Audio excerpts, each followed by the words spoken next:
The act of creation has to do with the fire principle, and it's symbolized in the wands of the tarot, or the suit of rods. And the tarot is a very, very important message. Aside from a lot of us using the tarot for fortune telling, which is an excellent fortune telling tool.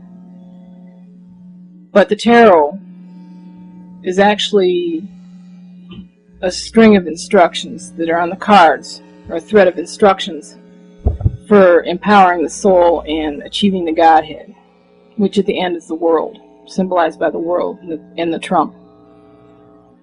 And the trump was removed, and the Fool was kept as a joker, and you have your modern deck of playing cards, your clubs, hearts, diamonds, and spades. And they've been kept that way after the trump was removed. The trump actually contains the most important message of all. A lot of people are misled again by believing that this Yahweh crap is supposed to be a real being, and there's actually no such thing. The YHVH actually was a Hebrew version of the 4 elements. And that's, you have your 4 suits of cards. Your rods are fire. Your swords, which correspond to spades, are air. Your pentacles, which correspond to clubs, are earth. Your cups, which correspond to hearts, are water. And the rods corresponding to diamonds. And that's the way it is. I mean, there's some where they say, some idiots say the rods correspond to the clubs. They don't. No. The red and the black, again, the colors of Egypt. The rods correspond to diamonds, the suit of fire. And you've got your 4 elements. And then the trump cards.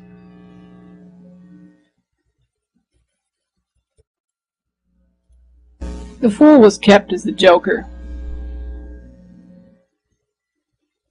My point here is that all of this is an allegory again, like I keep saying. And the life force, okay, the code, God, as a matter of fact, is a code word. The gods, even though they're real, okay, now I'm talking about like Thoth and Father Satan and different demons, they're real, they're extraterrestrials. Okay, but there's also the flip side of the coin where in the ancient texts and writings, the gods are code words for the chakras, and especially the 7th chakra, God, heaven, and that's the truth. And the most important thing is the life force. This life force runs through everything on the earth, whether it's alive or even objects.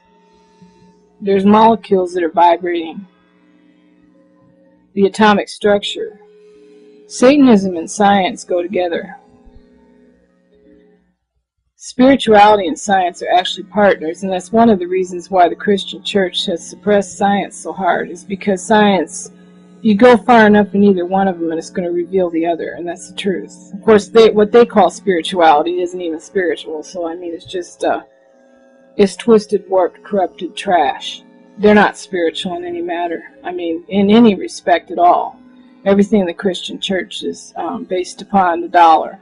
And people are just paying and paying and paying out the ass for their own damnation. And they're spiritually enslaved because of it. But true spirituality,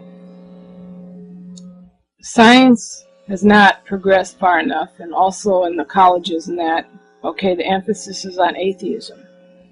And people that come up with new ideas, a lot of new ideas are ideas that conflict with the status quo of what they're trying to indoctrinate people with in the universities. And I attended university for 11 years. And I majored in the physical sciences. A lot of these people, say professors or wherever, and they try to present an idea that contradicts the status quo, and they're ostracized if they push it too far. NASA is totally tied up, and I read this in an astronomy text when I took astronomy class. Very few have access to proving their theses and that in NASA. Okay, it's another area that's tied up because everyone's living a lie. And basically, the powers that be fear these extraterrestrials who communicate telepathically. They fear them communicating with us. And you have all kinds of bunk, like these tabloids, like the Inquirer and everything, all these stupid stories about aliens to make it look like it's ridiculous. And that people that believe in UFOs and that type of thing are nuts. And, you know, oh yeah, we're all a bunch of nuts, but yet they spend millions and millions of dollars trying to suppress the truth. And we see very little about the Nordic gods.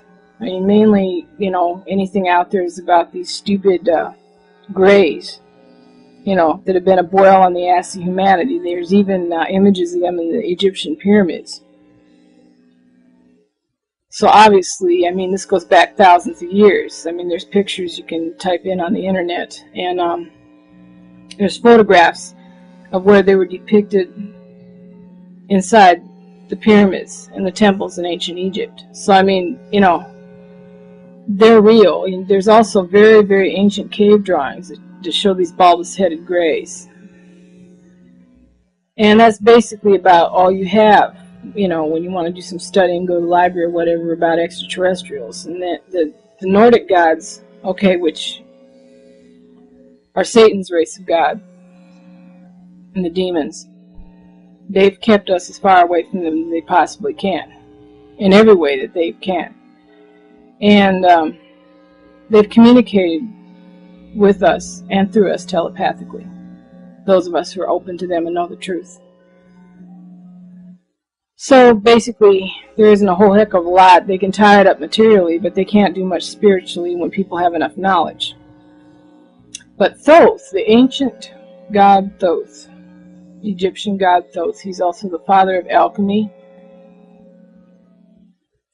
He told us that we humans do not live long enough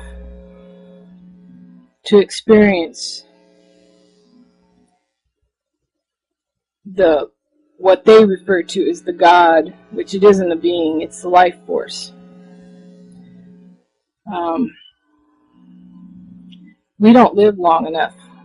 We live a short span of anywhere between 70, 90 years. Some people are old, somewhere in there, average. We die, we forget everything that we've learned, and we're back at square one again in another reincarnation. And this force that he's talking about, and that's what it is. It's not a being, it is a force. It can be used for whatever you want to use it for. And science is aware of this force. It's in our aura. It's the vibrations of the universe. And you can see if someone is dead or alive. I mean, a dead body laying in a coffin, for those of you who have attended a wake, as opposed to the person when they're up walking around and alive, is very, very different, because that force has left them. But science has not progressed far enough, because the Christian church has been fighting it every inch of the way, hoping to keep the people ignorant. Science has not progressed far enough to reveal the physics of the soul, the physics of the astral. But we're getting there. And the creation, anything or anyone can create. And also, creation, basically, evolution is a fact. You take a salamander and you put it in a cave where it's pitch black, and you put it in a pool in a cave. And that salamander In a few generations will become totally white, albino, and blind, because it has no need for its eyes, nor does it have any need for its pigment, because of the darkness of the cave. And it adapts to its environment, or it becomes extinct. Evolution is a fact. Everything does not need a creator. Okay, we can create. We can create thought forms. We can create a lot of things just as human beings. We can even create a soul. But that doesn't make us some omnipotent being. There is no ultimate. There's infinity. Thoth can tell you that. There's infinity. And this life force basically is what we use to create. And things evolve and create on their own. Like I mentioned before, a thunderstorm, you bring together the proper atmospheric conditions,